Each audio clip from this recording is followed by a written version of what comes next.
gudoomiye ku-xigeenka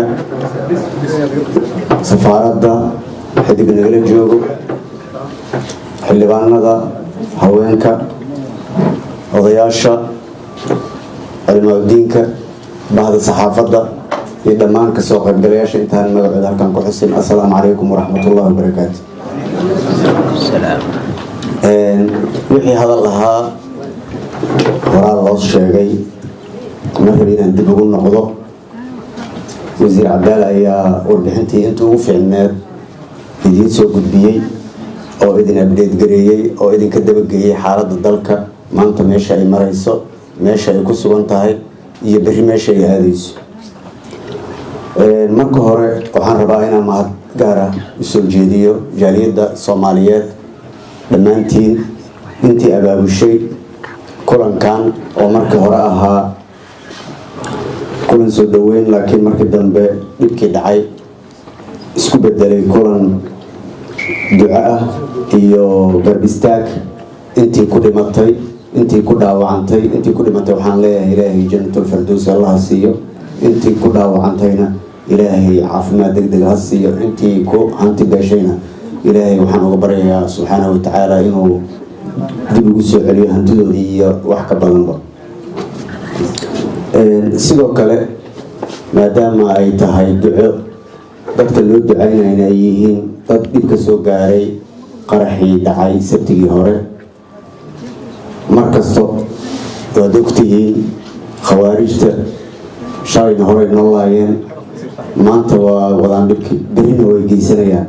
marka saa darteed maalin kasta kuma jiri karno duca iyo baroor diiq iyo inaan oyno 3 beri kadibna aan hilmaano kuma jiri karno, laakiin waa inaan tab iyo xeelad la imaanaa. alxamdulilah madaxweynaha jamhuuriyadda federaalka Soomaaliya mudane xasan sheekh iyo ra-iisul wasaarihiisa Xamza waxaa ka go-an oo ay priority-ga ama muhiimadda koowaad ay siiyaan la dagaalanka argagixisada. wax kale maahane umaynan siinin, waxay ogaadeen haddaanan argagixisada la iska qaban dalkan meel uma dhaqaaqayo. dhiigna waa soconaya, nolol xun way jiraysaa, horumar la-aanna way jiraysaa. waxa ugu yar waxaa weeye dhiigga idinkaaba arkay, qof inteenaan meesha fadhida oo qaraabadiisa ku dhima ama shabaab dilin ama khawaarijta aysan dilin kuma jiro ama aysan dhaawacin. dhibka kaloo inagu hayaan waxaa waaye dalkii horumar waa gaari la-yahay. afgoy iyo balcada ugu dhow waa laga shaqayn la-yahay oo dhalinyaradii shaqo abuurka ama wax soo saarka ama dalka wax ka qabsan lahayd meelay aadaan ma lahan oo dalkii iskuma gudbi karo, waxaa haysto khawaarijta. saa darteed haddaanan lala dagaalamin oo dhiiggeena aan ka badbaadsanin kadibna aan dalka ka horaysanin oon horumarkeena aan ka shaqaysan meel aan aadi karno mustaqbalka ma lahan. saa darteed labada hogaamiye madaxweyne xasan sheekh iyo ra-iisul wasaare Xamza waxaan uga mahad celinayaa go-aankaas ay qaateen, waana inaan ku garab istaagnaa qof kasta oo siyaasi ah. dhowr jeer ayaan sheegay siyaasiyiinta Soomaaliyeed meel ha iska dhigaan kala fikir duwanaanshaha, taageerayaashooda meel ha iska dhigaan taageerada qabiil iyo taageero siyaasadeed.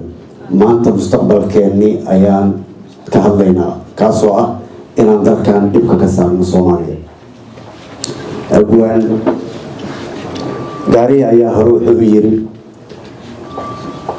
gugii ku kordhaa hadduusan kuu kordhinin caqli iyo isbedel iyo horumar waxba ma dhaantid geedka oo geedka kaa wanaagsan. runtii inteenaan meeshaan fadhido nolosheenna waqti ayay bilaabato, waqti ayayna dhammaanaysaa. ilaahay ayaana noo qoray, haddiina aanan la imaanin isbedel iyo guga noo kordhay inaan isbedel ku sameyno, caqli aanan la imaan, horumar aan la imaanin, geedka waxba ma dhaano oo geedkaaba inaga wanaagsano waa la harsadaa.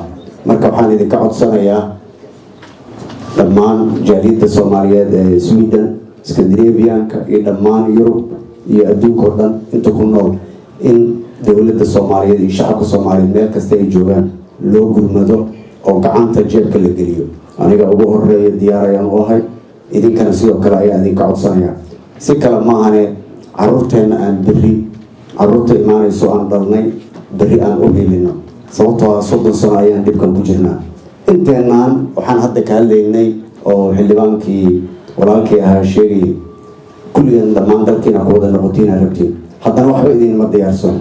marka aan caruurteena u diyaarino dhaxda u xirano haddaan caruurteena ka fikirno iyagana berri waa badbaadayaan laakiin yaanu ku qasbin iyagana inay halgankan maanta ku jirno iyo dhibkaan maanta ku jirna ay galaan marka waxaan leeyahay hala midoobo meel ha looga soo wada jeesto qof kastoo siyaasi ah qof kastoo muwaadin ah qof kastoo qaadi kara maxaa la yidhaahdaa qoriga qalinka caqliga dhammaan wixii looga hortegi kara sidoo walaalkay alcadaala uu sheegay aan isbahaysano cadowgaan cadow soo jiro waayo aniga diyaar ayaan ahay inaan ku dhinto nafsada maalin bay ku eg tahay laakiin caruurteena aad badbaadiyso marka waxa ay qiimo leedahay nafsadaan malahan